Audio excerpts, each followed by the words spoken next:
you? I'm doing good, Chris. How about you? I'm doing good. It's coming off a weekend. I'm trying to get energized about this week, and so it's a slow Monday morning for you? right. Yeah. Well, no, not really. We've had a bunch of stuff going on this morning already. So You wish it was a slow Monday I morning. wish.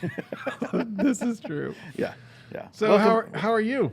I'm doing pretty good. Yeah? Pretty good. We got back from a vacation recently and Nice. got to spend time with friends and family in the mountains of Colorado. And man, Yeah. that just refuels my soul. That's good. Yes. Love it. So it was good stuff. That's awesome. Good stuff. How about you guys? We're doing well. We're getting back in the school groove, and by the time this goes out, I'm sure we'll be at least 2 weeks in. But it's just whole trying to get back into that groove of, and there's that adjustment period, if that makes sense. I feel like we go through that every year. Yeah, where you just kind of like, how many years have we done this? We should have this down. Right? You would think so, but every year seems to be a new thing. It's like daylight savings. Yeah. we fell back or we sprung forward an hour, and now I still don't know what to do. Right. Hey, have you? I'm still okay with going back to the way it used to be. For That's that right. Too. That's right. Have you been to the state fair yet? I have not. No? We talked about going this weekend, and I was like, I'm not sure. Like, my wife enjoys it more than I do. So Okay. there's just a lot of people there and a lot of good food. But Yeah. did you go? No, not yet. But my daughter was over there yesterday, Oh. and she sent me a picture of a glass, think like gallon milk jug, Yeah. like the old school glass gallon milk jug things. Yeah. But it's a jug of Dr. Pepper. With What? Dr. Pepper. She's like, check this out. Wow. She's like, but I didn't buy it. It was too expensive. And I was like, how much? Right? And where is it? I was like, that's just cool. Now you have to go to the fair. I just might have to now. Just for the Dr. Pepper Yeah, thing. we'll check it out. So what are we talking about today? Well, I see tons of posts, whether it's on LinkedIn, other social medias, or websites, or other coaches, businesses, things like that, of just talking about how important our culture is. Yes. In our teams, our organizations, our businesses. And people are really, younger generations, younger workforce, and even, some of the, generations that we represent, are coming to this as well, saying, I've got to be in a place with good culture. Right. That I don't want to be just, achieving metrics and maybe I succeed, but the culture around me stinks. I don't want to be a part of that anymore. Yes. And so there's been a huge push, and what that kind of ends up being is a lot of pressure on us as leaders, as business owners, of how do we create culture in our businesses? Right. When maybe that's, sometimes it just kind of happens, like I've been watching the Disney about Industrial Light and Industrial Light and Magic. Okay. The company that George Lucas basically started to be able to film Star Wars. Huh. And now ILM is like the premier digital studio. Like just the intro to the show, you're like, oh my goodness, they did that show. Oh, they did that show. Oh, and they did that show. And that one. And you're just like, wow, what an incredible. Yeah, and basically, he hired one guy. Yeah. I think his name was John Dykstra, who basically kind of assembled a team of people he sort of knew or connections of others who they just kind of heard of people doing really interesting, cool things, not as part of their jobs, because none of this was happening. Star Wars was like the beginning of the effects, Okay. That a lot of things had kind of slowed down and there were no effects houses. So, they're like, oh yeah, so-and-so can do such and such. Well, let's get them on the team. Right. So it's kind of this ragtag group of people that they brought together from various industries that had no clue what they were doing. Really? And one of the things that keeps permeating through the story, and I'm only like on episode 2 of 6, is how they just grew together as a family, but there was tension, there was frustration, there were, tight time, they were missing timelines, they were over budget, they were under budget, there's all of this mess going on around them, but yet there was this culture that developed among them. Mm-hmm. And, I don't think they intentionally worked on that because they were working 18-hour days building models for X-Wings and Millennium Falcons, right? Right. And so sure, some of that can happen in our businesses. Right. That we just get the right mix of people and a really positive culture develops. Which I would say is the rarity, right? I would think so. I would think so, you know, too. But even studies, you know, Gallup has put a lot of studies, you know, surveys and whatnot. Even Google, I don't know if you've heard of the Aristotle Project, which is a huge study on leadership, workplace culture. Well, it actually wasn't necessarily about culture, but that's one of the outcomes is what are people looking for? And, you know, they want to have engagement. They want to have solid communication. They want... they don't just want a boss or, you know, somebody to micromanage them or just to be, you know, accountable. Right. They want coaching. They want people who know that basically that you're out for their best interest. Right. And so, you know, the question then comes of how do you create culture? Right. Yes. You know, because getting that magical mix of people at the beginning, you know. It's not always perfect. Right. And, you know, or your organization grows faster than you can keep up with. Right. Or, you know, a key person leaves or, right. you know, and so how do you keep that culture going? And so that's one of the tools that, you know, that we work on because at the end of the day, and I think we're going to take a deep dive on one of our upcoming podcasts on this. So keep your ears open for that one. But at the end of the day, I think there's a theory that I want to tease this out because I'm still working on processing through this of is every problem essentially a leadership problem. Even if it has to do with finances, even if it has to do with culture, is it a leadership problem? So I want to come back to that because there's a phrase in our culture today that culture eats strategy for breakfast, right? Okay. You've heard that, right? Yeah. That culture will, you know, it doesn't matter how good your strategy is. When the pressure is on, when relationships are frazzled, when you're exhausted, when you're emotionally empty, you know, when the pressure is on and you've got to get across the finish line with whatever project or goal or whatever you're working on, when the pressure's on, your culture will, if it's a poor culture, if it's a toxic culture, it will eat away and you will never accomplish your strategy. Because your strategy is dependent on people. And if people aren't making it, if people aren't, you know, if they're like, forget this, I'm out. Or there's so much pressure that they can't do what they need to do, or they end up only doing it at a C minus level job when you know their potential is A. You know, they could do an A+ job, but man, it's just not going to allow them to. And so, how do we work on our culture? Yes. So that our strategies succeed, our you know, our systems, our processes, you know, and all those things, we're aligned behind our vision. We're executing toward the goal. And we're growing our capacity. How do we create a culture for that? And you know, culture is rooted in communication and relationships. Totally. So how do you do that? And so this is a very high level tool from Giant that talks about creating healthy culture begins with a vocabulary, so a specific set of language around what you do, that you express that visually. So, you know, we're a very visual culture. And so how do we express that simply through a visual tool that creates an objective and common language? So that when you say something like, hey, culture will always trump strategy, what does that mean? So how do you develop that vocabulary in a visual tool that creates an objective common language that facilitates then productive communication?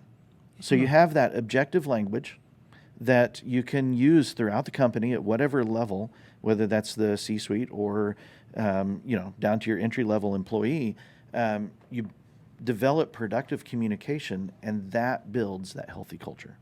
Wow. So I like that. So you know, like, you know, these Giant tools that we use. I know that, you know, here at the church where I serve, and we've been using these Giant tools for years. So I can look at a few people and just say, hey, call up, not out.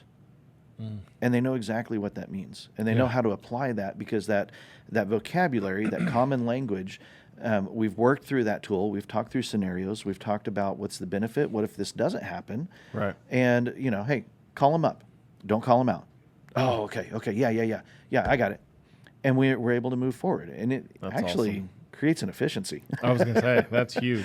You know, and that's one of the more simple ones. You know that you know, how do I respond when things are under pressure? You call them up, not out. Yeah. And so when you develop that culture of, you know, hey, here's our objective language. Here's where we're headed. when we say this in our vision statement or we say this in our core values, if your core value is err on the side of generosity, what does that mean? Yeah. And so you can say those words, but have you fleshed it out? And have you worked on that? Is there, have you developed something visually so that people can recall that? I think workplaces are very keen on throwing little posters up on the wall. I agree. And most of them are text, right? Right. But how long does it take for you to stop and read it? And then move on. And then you just start running through the workplace. You only have 10 seconds to do whatever. Right. And, but a visual tool. Truly, those are like, they're visual tools that they use that I oftentimes think that they're just like key phrases. But they're not always implemented in the culture either. Right. Like, so many people just, oh, this is a pretty picture. Yeah. And so, you don't have to hire an artist. You don't have to, right, no, for sure. I mean, it can be simple doodles. It can be something, stick figures. Right. But, it's got to be meaningful. It does. How can you just create a little doodle that communicates the principle that you're trying to get across? Right. And that will stick in people's memories more. I completely agree. This is huge. This stuff is huge. I think this stuff is the kind of stuff that I think makes the biggest difference because, I mean, in our current culture, in our current work environments, there's a lot of unhappy people that are looking for. They're not always, and it used to be. I think previous generations it was focused on earnings, like how much money you can bring in, right? Yeah. You know what I mean? Yeah. Where I think now it's like, yes, I still have to make a certain amount of money, but at the same time, like the bigger thing is I want to have quality people around me, or I want to have a good work environment, which is totally culture based. Right. Yeah. So if you're out there listening and you're thinking, man, I need to think through more about culture, because I feel like this is new things popping up in our culture these days. Totally. That in the past it was like, well, you need to fine tune your strategy. You need to, create, a better environment or, things like that. And so if you're listening going, I think my strategy is sound, but we keep falling short. Well, let's look at your culture. Right. And, take a look at that. So if you need help, Giant Worldwide's got a ton of tools for that. Yeah, reach out to us. Yeah, we'd love to talk more about you, talk more about that with you. Right. And like you said, it's a Monday morning. Right.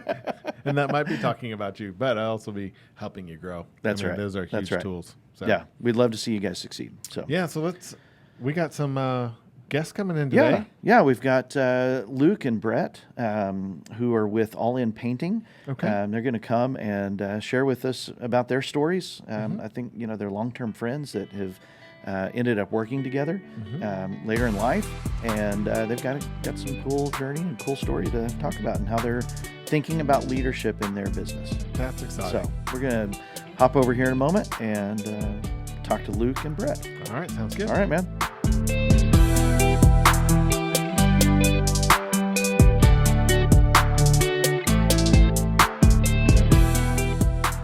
All right, well, welcome, guys. Thank you. Glad y'all are here. Good to be here. So, thank you for having us. Yeah. So, Luke Reynolds and Brett Jones of All In Painting, right? Yep. All right. Well, tell us a little bit about your journey. Sure. Well, I guess I'll go first.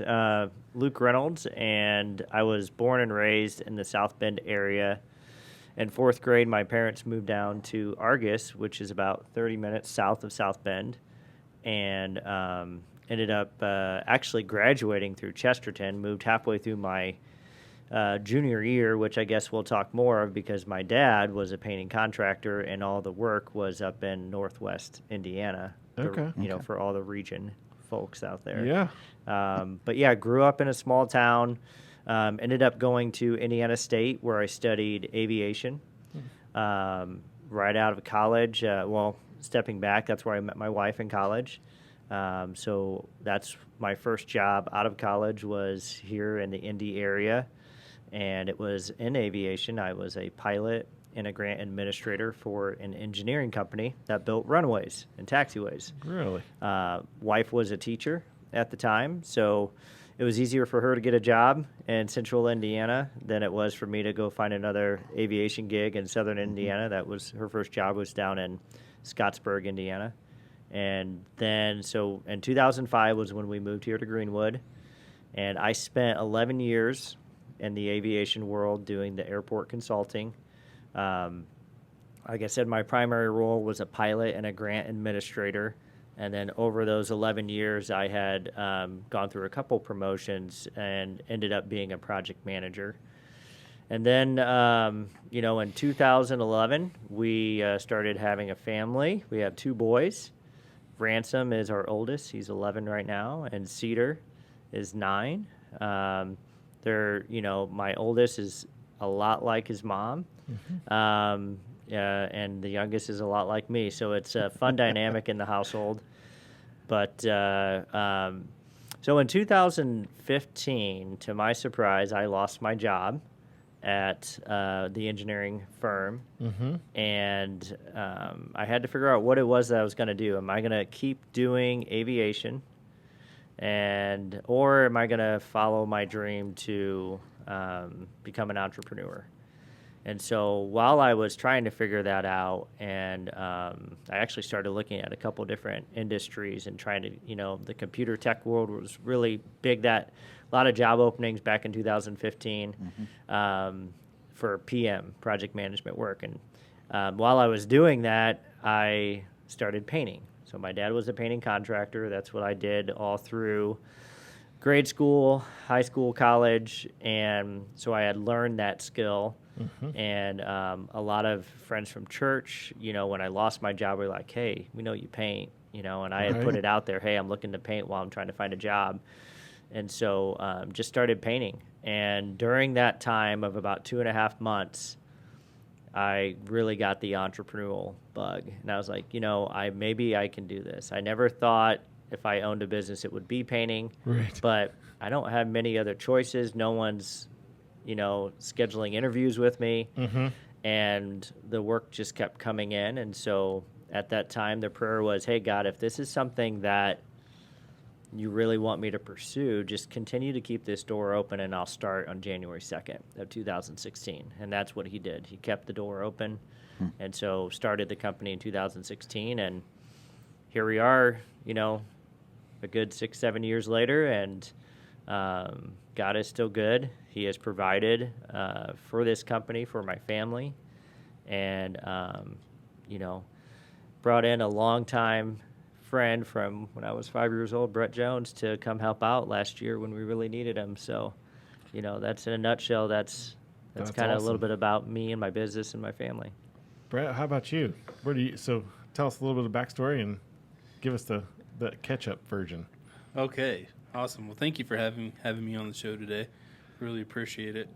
So my name is Brett Jones. I'm from South Bend, Indiana as well. Home of Notre Dame Fighting Irish. Yeah. Huge Notre Dame fan. So Luke and I, obviously, as he mentioned, we've been friends since we were in kindergarten. And Luke has a really amazing trait that a lot of people that I know don't have, and I know I could grow in, which is keeping in touch with friends. Right. Sometimes, life happens and you move on and you just kind of go your own separate way. And then you just, maybe 30 years down the road, you're like, hey, I remember that guy. I wonder how he's doing. But you have no idea where they're at. Right. And so Luke and I maintained a friendship through elementary school, middle school, and into high school. Wow. And, and then, he was always there reaching out to me saying, hey, how's it going? And I was off doing my own thing, running all over the country and doing stuff. And so, we kept in touch over the years. I was in a band right out of high school, like 6 months out of high school. We signed a record contract with a record label in Chicago. Oh, wow. Which took me on tour for about 2 years, just nonstop touring. And then after the band broke up, I ended up moving to L.A., and I was in L.A. for a little over 2 years, playing music out there. So I was really busy just doing my thing. But Luke always made sure to stay in touch with me. And through our conversation over the years, I was just explaining to him some of the frustrations I was having. After I was finished pursuing music, I went into the RV industry. And I was in the RV industry for about 17 years. And it was a really tough industry. It's more about who you know and not what you know. Didn't matter how dedicated you were. Really? It was you would talk to your upper management and say, hey, I'd like to progress. I'd like to do something more than just, be a line worker. And it would go in one ear and out the other. And so I felt from the time I was really young that I was created and designed to do something great and to be great. And at the time, whenever I was really pursuing trying to do something more in the RV industry, I was a cabinet builder. And I was thinking to myself, if I'm building cabinets 30 years from now, and that's what I'm doing, I'm going to feel like I failed at life. Like I know that there's more. And so through that conversation, sharing that with Luke, Luke kind of understood my pain. And I was, I reached out to him a couple times and asked him, hey, I see what you're doing on Facebook with All In Painting. It seems like you're doing really great things. Have you ever thought about opening a South Bend location? At the time, it wasn't the right thing to discuss or to look into. And so we started having conversations about me moving down here. And, we had that conversation a couple times and it didn't work out. And then last probably April or May, Luke called me and said, hey, I've got a position I think that you would do really well with. What do you think? And so my wife and I, we prayed about it, and we decided to sell the house and to move our lives down here to come pursue a career at All In Painting. That's awesome. Got to join up with Luke. This guy's a great guy. He's an amazing friend. That's awesome. How long ago was that? Yeah. We moved down. I started last June, middle of June. Okay. And then we bought our house down here in August. In the midst of the chaos, huh? It was crazy. I thought I was going to be. No, I'm going to disclose some kind of embarrassing information. It's because you're going to think you're nuts, or I was nuts. We had 8 or 9 cats at the time. That you don't know the exact number is a little worrisome. Exactly, and a dog. And so a dog. Oh, I'm sitting here that poor thinking, dog. I'm like, oh my gosh, we're going to sell our house, not be able to find a house, and we're going to be homeless with all these animals. Right. How's this going to work out? And I do have to add, this was not mentioned during the interview process. You didn't know about the Because 8 or 9 cats? He had not disclosed that, so that may have changed the decision. When he told me this, I was like, what, how many? Okay, I do want to say, though, like, when I came down here and started working, I had 2 less cats. Oh. And when I came home to visit one weekend, I found out that I had 2 more cats. And I was like, what did you do? So, Nice. so a year ago you started last June, right? Yes. And then did you transition from the cabinet making to All In, or were you doing something else prior to that? So what's interesting is I've been pursuing management in the RV industry for years and not gotten anywhere. And by the time Luke called me, I had actually started to get somewhere. Oh, really? Just getting traction. Yeah, then. and so it was like, oh man, I've been working my butt off to make this happen. To make this happen, and now it's happening. And now you call, and so yes, I was a group leader over the cabinet shop. Okay. For a company called Forest River. Okay. And I assume you got married in there somewhere because a wife popped up. Yeah. So actually today is our 11-year anniversary. Oh, Hey, congratulations! So, thank you. So yeah, we got married back in 2011. Okay. Very cool. So and actually, so she has a son from a previous marriage, and he had his first child 2 weeks ago. So I'm technically a grandpa now. Oh, congrats! That's awesome. So And I think everybody's also wondering how many cats today. Yeah. we have so we rehomed the dog. Or we rehomed our dog to a really good family.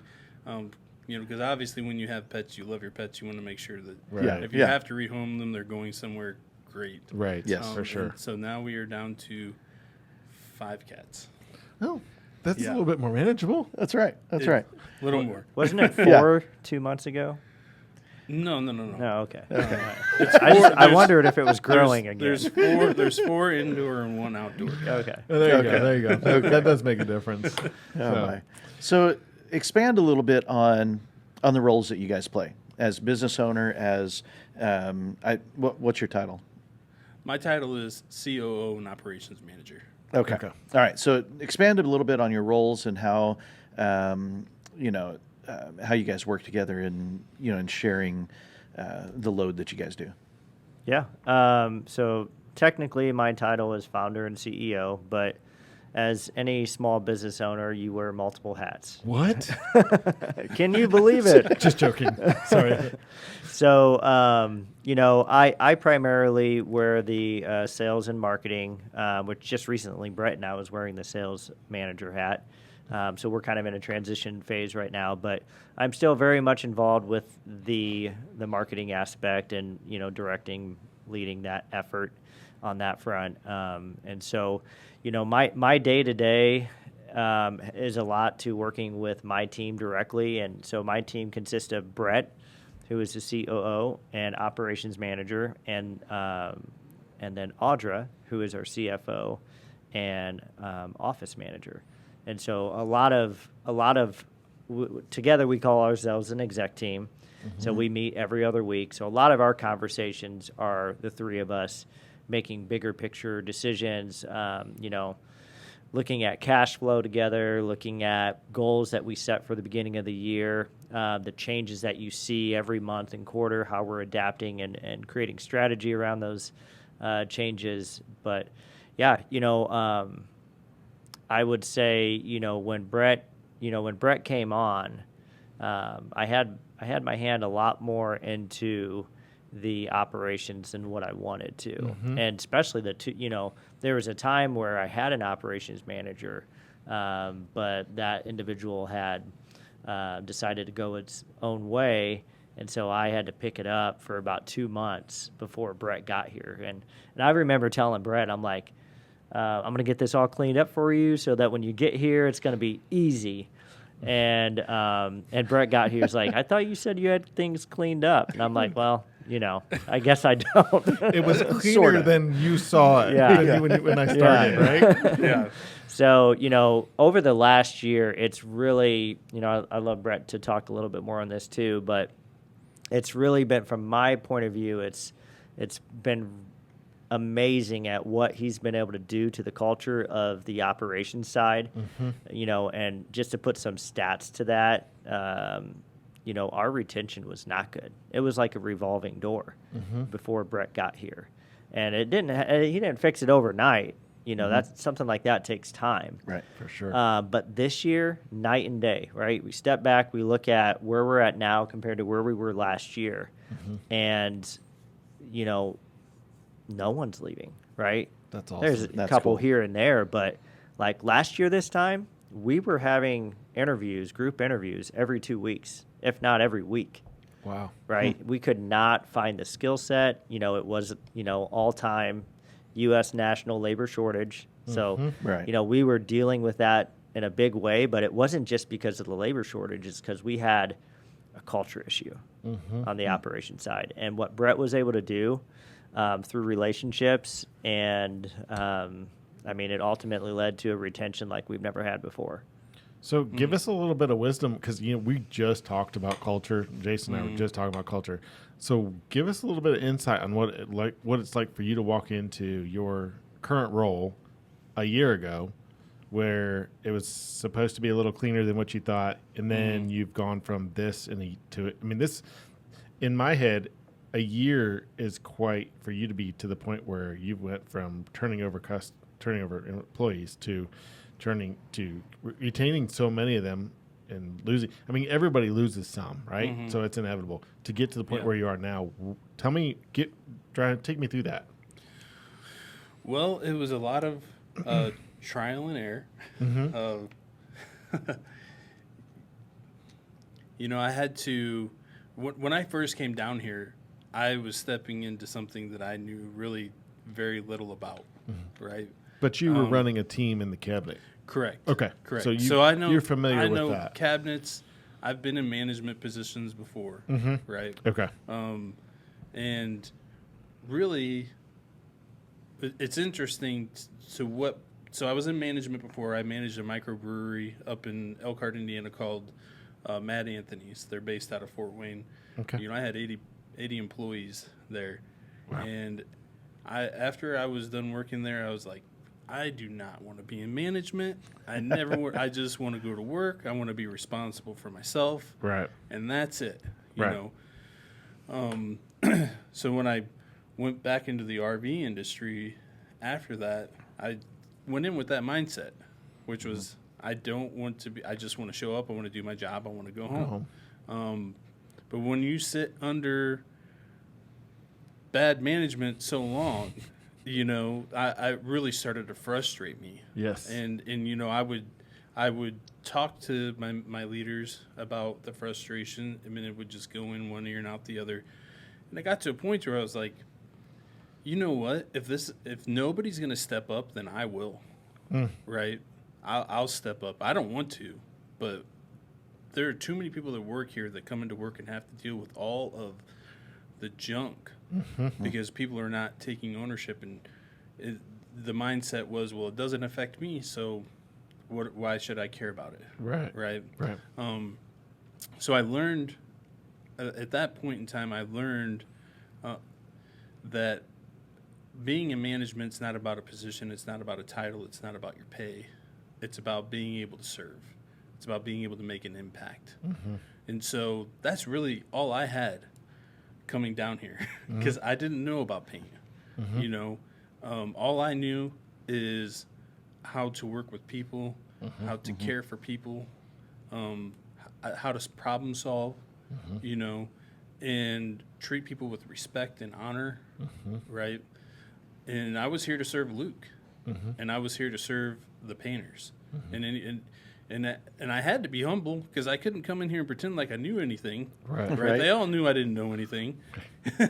So, and honestly, everybody did a great job of receiving me, knowing, because some people would say, well, this guy doesn't know anything. Why should I listen to him? But the company as a whole did a really good job receiving me and taking that into consideration.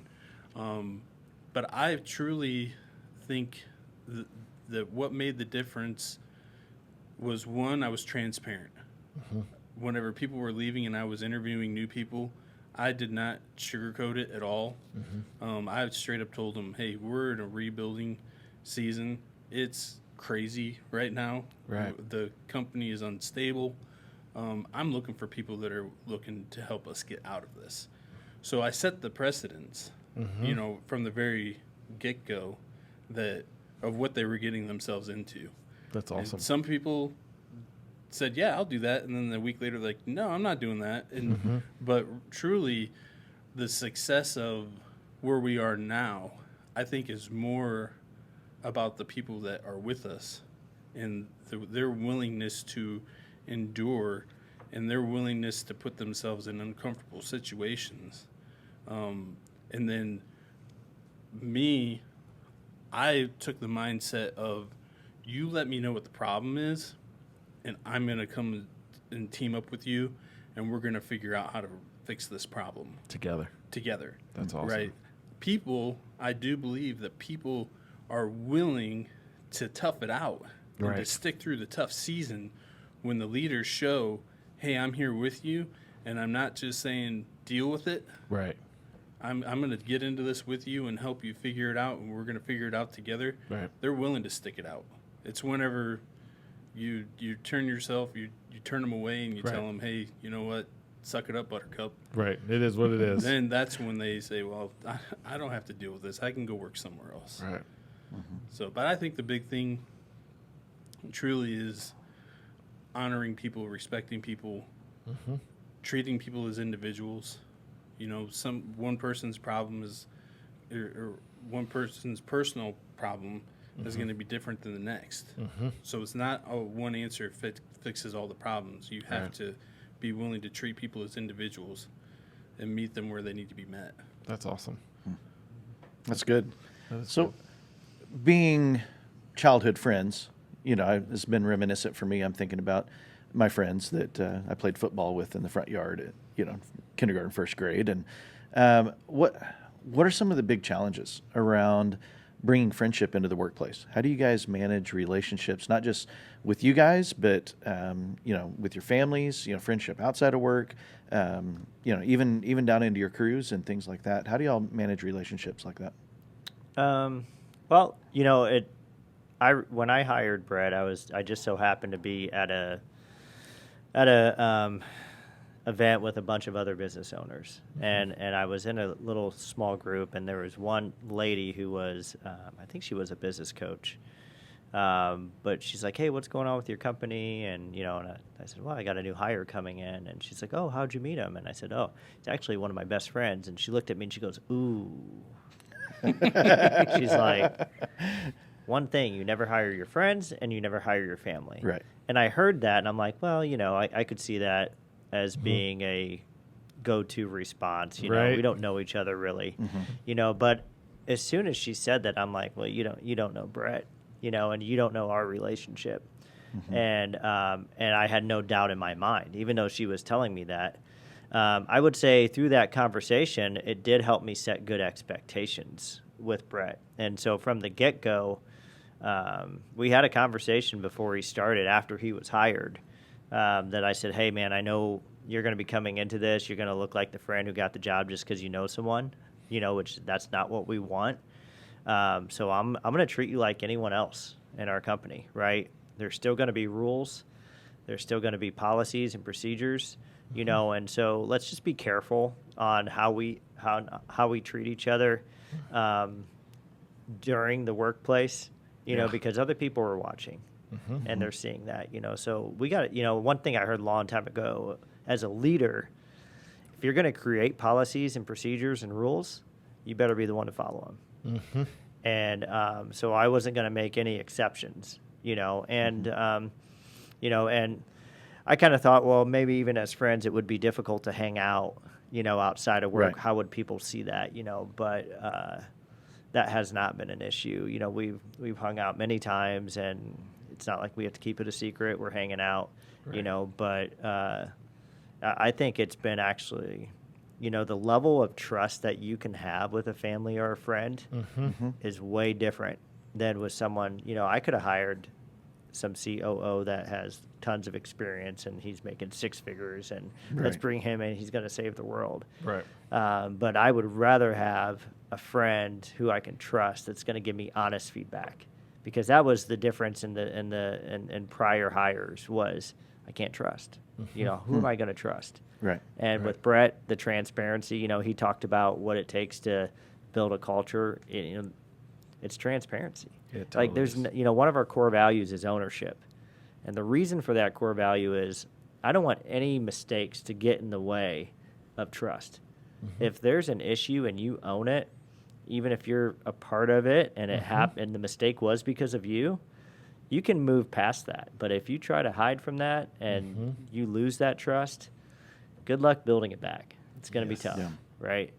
And so that's kind of how our relationship has been. And so we have the ugly conversations and the hard ones. And I think we, for the most part, have really done pretty well, because it can't, when you do trust someone that much, you can wear your feelings on your sleeve, right? So that's another thing, just to try to respect and to know when working with a friend is that, it's more likely he's going to open up more than someone else would, right? So you mentioned I can't talk today. Sorry, guys. You mentioned ownership as one of your core values. What are some of your others? Yeah, so we have 6 core values. Quality, I know you like that one. Yep. Professionalism. Growth is a big one for us. Financial stability. We love talking about that one in the office. And I always forget the last one. What's the last one, Brett? What did you say? Growth, quality, ownership. I mentioned that one. And did you mention professionalism? Yep, and financial stability. So we can't remember our sixth one. The sixth value is don't forget the first 5. Right. Don't forget the first 5. 5. That's awesome. Yeah. Cool. So, And does everybody in your culture understand those and recognize those as well? Communication. That's what it was. That's there what. You There's go. the sixth. Yeah, we the operations team meets every Friday.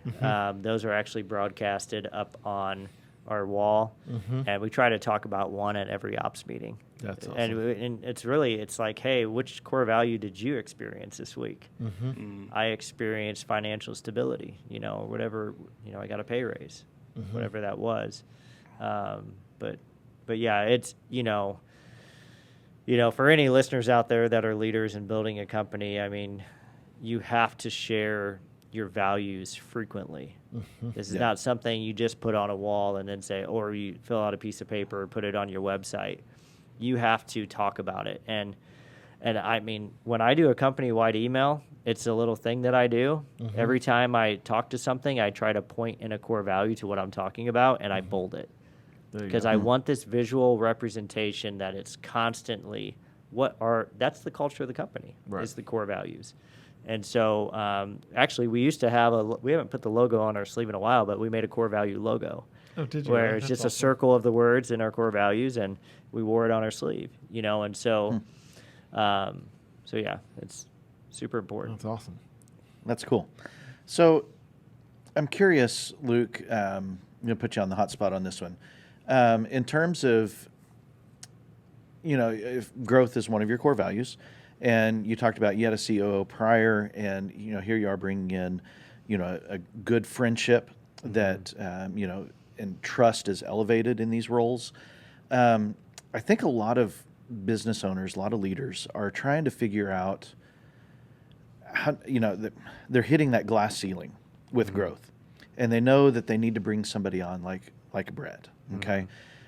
But the process of letting go, because like you said, you've got to wear 24 hats, and talk about that process of actually taking that hat off and going, no, this is yours. And I'm not going to take that hat back. It fits your head now, not mine. Yeah.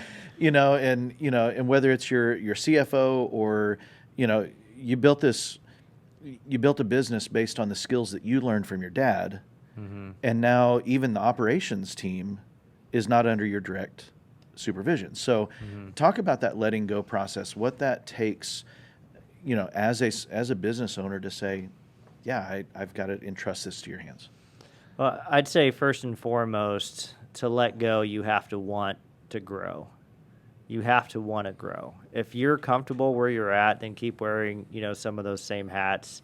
A lot of entrepreneurs and business owners they have a personality trait of being controlling. And so I was wondering when that was going to come up. So that actually makes it harder, right? I agree. Because you know that if you do it right, you're going to do it better than everyone else. Right. But if you want to grow, guess what? You don't have time to do certain tasks anymore. And so really we talk about letting go all the time. We have a plate exercise that's called the plate exercise, where you got too much on your plate, and so you identify it and you try to give it to someone else. And so there's this constant. That's what we're trying to do, is let go. And when you let go, Jason, like you mentioned, you don't want it to come back. And so we actually have a thing in the office that we talk about. When someone goes on vacation, no one's stepping down to your role. You need to have someone underneath you that's ready to step up. And so when you let go, you let go. And that doesn't always happen in a perfect world. We don't get that, and sometimes we have to step back down when things happen. But so I wanted to touch on that. And the other thing about letting go, I would say, is you still need to have a leash. You still need to have some type of rhythm, some type of system where you're communicating, and when, as that relationship of whoever you pass the hat grows, you should be able to let the leash out further. Let the leash out a little bit further. If something happens, what do you do with a dog? You tighten up the leash a little bit, but then you should be letting it go again. If you ever have someone where that leash is just getting tighter and tighter and tighter, either you need to learn to let go a little bit and trust that person, or you probably need to find a new person. Right? I've been told I was a micromanager. And I'm like, man, I do feel like a micromanager. I keep tightening up his leash. I didn't trust the guy. Oh. Right? Right. And it took me a while to realize that. In hindsight, I can see I had a trust issue. So we're going back to this trust thing, right? Right. If you're going to let go of something and you're talking about people, the trust better be there. Right. Otherwise, you're just going to make it harder because now you're training and reviewing again. And Right. so, yeah. So what builds trust? I'll let you take that. You know, That's a good question. I like that question. You didn't put that one on the notes. No. No. That's a hot seat question. So one of the things that have you know who Bill Johnson is from Bethel Renting? Yeah. Okay, so Bill Johnson, he spoke one time about how before he lets somebody come on staff, he has to make sure that they're on point with the vision that God gave him for the church. Now, he knows that whenever he's bringing somebody else on staff, that God has probably given them a vision personally as well, right? And he wants to come alongside and help them in their vision that God gave them. But first, he needs to know that you're on board with the vision that God gave me for the church. Because if you're not, then it's going to be us butting heads. Nice. All the time. Right. Right. And so I think part of what builds trust for me is whenever I see that somebody is on board with the vision, with the mission, with the core values, right? If you can show me that that at your root, this is what you care about, right? Doesn't mean you're going to be perfect at it all the time. It doesn't mean you're going to make mistakes. Right. But ultimately, I know that you're on board with the vision. Then that tells me that I can now trust you with more. Because whenever I send you to do something, I know that your intention is you have good intentions, right? I think about with Martin, our project manager. I trust Martin. I mean, I trust him with everything, you know, and so he has shown me over time that he wants to do well so that the company can do well. He wants to make right choices. He's willing to change, you know, because he was a painter for a long time before he came here, and all-in painting way is different than the way that he did it before. Right. He wasn't really understanding the why we did certain things the way that we do them. But now he's changed. And the reason why he does it the way that he does it now is because he is trying to honor Luke and Luke's vision. Right. Right. Nice. And so, and that takes time. It does. That takes time to in patience to work with people to try to get them on board. Right. You know, but I really think that helps me build trust with people whenever I know that they've got the company's best interest in mind, Right. and they're willing to take ownership whenever they make mistakes. Yeah. You know, we really, I think the more that we're transparent and the more that we're willing to take ownership of our mistakes at a higher level, the more they're willing to be transparent, and it builds trust. Right. Yeah. I would, you know, Brett talked about, you know, trust being someone that understands the vision and where you're going, and partnering up with that. And, you know, and he's exhibited that, right? During the interview, when we were talking about working together, I think more than once, he's like, I got your back, right? And it was just like this old school friendship mentality, like when we were in the playground and someone wanted to pick a fight with Brett, he was picking a fight with me. You know, I had his back. Right. And, you know, you know, in a childhood way, Right. you know, but, you know, the other thing that he mentioned is time, right? Our trust and relationship and my trust with Brett, that started 37 years ago. Right. You know, long time ago. And so, you know, I think even if you're hiring someone who's new and they have a great resume, I mean, you still have to be careful. They still have to build your trust. Right. Because everyone's on their A game during an interview. Right. Yeah. And you think they gave you their worst references? No. No. You know, and I actually struggle with that with the interviewing stage because, you know, I think this is part of being a Christian too, is you can see the good in everyone. And so that line during 2 1-hour conversations, Right. you know, trust takes time. Don't let out the leash too far before that trust is developed. Yeah. Yeah. That's I like how y'all brought that back to alignment to the vision. That when that was really good. when they embrace the same core values, when you know that they're going to behave in the same way that you would if you were in that situation, that's huge. That's cool. So, just real quickly, what's on the horizon for you guys? What is some of the dreams that you guys are pursuing?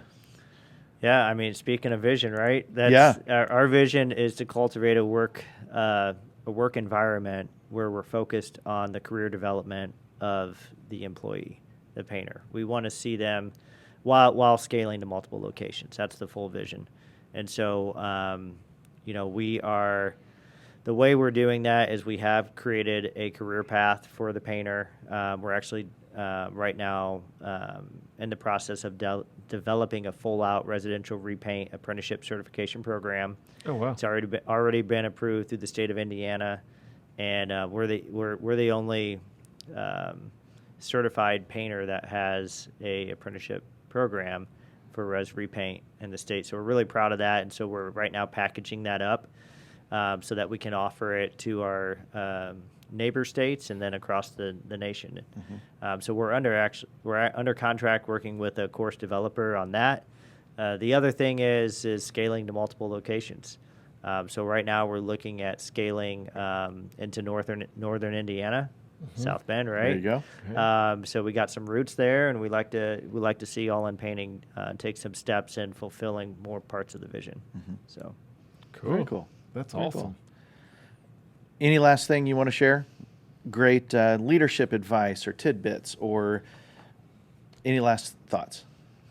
Floor is yours. You know, Or the mic. I think we both could talk about an amazing experience that we just had as a team together, and you know, and it's, you know, we're coming out of the pandemic, and we're hearing a lot of different ways to be a leader, and how you lead out of a pandemic is different than how you led before you got into it. Right. And the one thing that's really resonated with me over just the last week even is how the pandemic has really individualized ourselves as a me mentality, as I'm going to go out there and help myself. I'm going to take care of myself. And I think that is just coming on really strong. It's hurting the business leaders, the cultures of companies.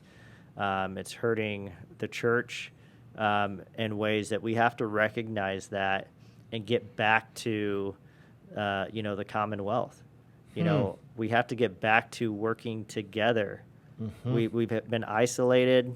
We've quarantined. Right. We've fought for ourselves and our families. But, you know, our team is going to be stronger when everyone is heading the same way and we're working as a team, a church, a community. You name it. Look at our country right now. Right. It's blue or red. It's not unity. When are we going to get to a point where we get back to this mentality that we're better together and not by ourselves? That was good. I think that's a wrap. I mean, not to cut you out, Brett. Oh, no, you're good. Like Luke said, we went to the Global Leadership Summit in Chicago this past weekend, and there was a lot of good stuff. You know, one thing that Craig Rochelle said is, as a leader, you should always be putting yourself in uncomfortable situations. And I'm like, yep, I do that. There you go. Know, a year ago, I was willing to sell it all, come down here, give up a 17-year career to jump into something that I didn't know anything about, had no, very uncomfortable, right? Yeah. And since I've been here, I've been willing to take on, other positions that I really don't know anything about, but I'm willing to stick my head in there and try to figure it out and give it my best. And, when he said that, I was like, yeah, like we should. If you're a leader, you should be willing to be uncomfortable, And then the other thought that I had just the other day was, as a leader, I think we have to really take a step back and look at what is my obligation as a leader. And our obligation is to serve. If we don't have the right motive, then we should probably be asking ourselves, am I in the right seat in the bus? Right. Maybe I'm not the best person for this position. So I guess my advice for anybody out there that if you're not a leader already and you're thinking about it, before you take that step and take that position, really ask yourself what your motivation is. If it's not to serve others, then maybe it's not the right position. Right. And if you are in a leadership position and you can say, hey, I'm not doing that well, it's not too late. You just have to be intentional and really learn to care about your team and others and serve them to the best of your ability. And maybe it's one of those seasons, not to put words in your mouth, but like when you were talking earlier about maybe there's a season where a leader maybe needs to step down and take care of them for a minute. Yeah. To get to the point where they can come back and serve better. Yeah. So they're serving people. Right. But that's good. Leadership is for the sake of others. Right. If you're leading for your own benefit, it's not really leading. Yeah. Right. Yeah. That's cool. Well, guys, thanks for joining us today. Thank you so much for coming. Really appreciate sharing your stories, and love to see friends working together in high trust situations, and that's really cool. That is. Thank you guys. Thanks for having us.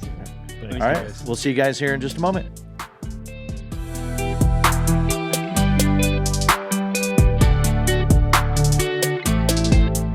Jason, that was awesome. I really, I do love the fact that we bump into some great business leaders. Yeah. And I am so thankful that they've taken the time to spend with us and give us some of their wisdom. I mean, it's just, there was a lot in that podcast that I'm going to take away. Absolutely. And quick shout out to Cody Johnson for connecting us with Luke and Brett. Right. So Cody, thank you, man. It's cool to see business leaders who are, not just out for their own companies, but they're looking toward the community and, the broader scope of things. And I mean, it was unintentional, but we touched on culture when we first started talking and began this podcast. Yeah, that's right. And it's almost like that was exactly what they were, was their big key. I mean, it seems like their big key for them is their culture. And it's doing them great things. Like in a year, Brett has made a major shift in their culture and brought that down full term to all the employees and all the people that are working with him. I mean, if one of the big rocks on your daily operations is we've got to fill holes, right? Staffing and seating, and suddenly that's taken off the table because you're holding onto your employees and your team. That just opens up the door for that's a huge amount of bandwidth that you gain, by fixing that problem through culture. So yes, I mean, and just even talking off air, recognizing how much it also fixes the problems with trying to figure out who to hire. Like, do you recognize what our culture is, and have you bought in our culture? Because if you haven't bought in our culture, you're not going to be happy here, and that's okay. It's not a bad thing. It's just it's just recognizing it is what it is. Like, so therefore, this job is probably not the best avenue for you, and that's okay. Right, because at the end of the day, you want an employee that you can trust. Right. And if trust is rooted in alignment with where you're headed and who you are, then you gotta establish that on the front end. Huge. So I hope that all those listening to this are, can see the importance that from their business perspective, the importance that why we talk about it. Yeah. Because at some level, it touches it. We talk about it a lot. We probably do at some in different formats. But then we're touching on it even more today, and I'm looking forward to the deep dive at some point where we talk about some of the culture and strategy stuff like that, and the problems that go along with all that stuff, because it's not perfect, like I don't think that any culture is perfect, but it's a living and growing thing that can be fine-tuned and make a huge difference. So if you're listening today and you can appreciate this, send us a note. Let us know what your culture is doing in your business that you think is huge. Let us know how it's impacted your people, and where you guys are at. And hey, even if you'd like to take the time and spend with us for an hour and talk about it on the podcast, let us know.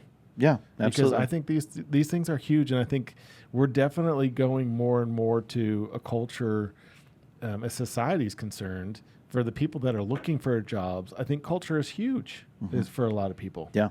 I mean, 100%. Yes, everybody knows that money in, money out, it's always got to be there. You know what I mean?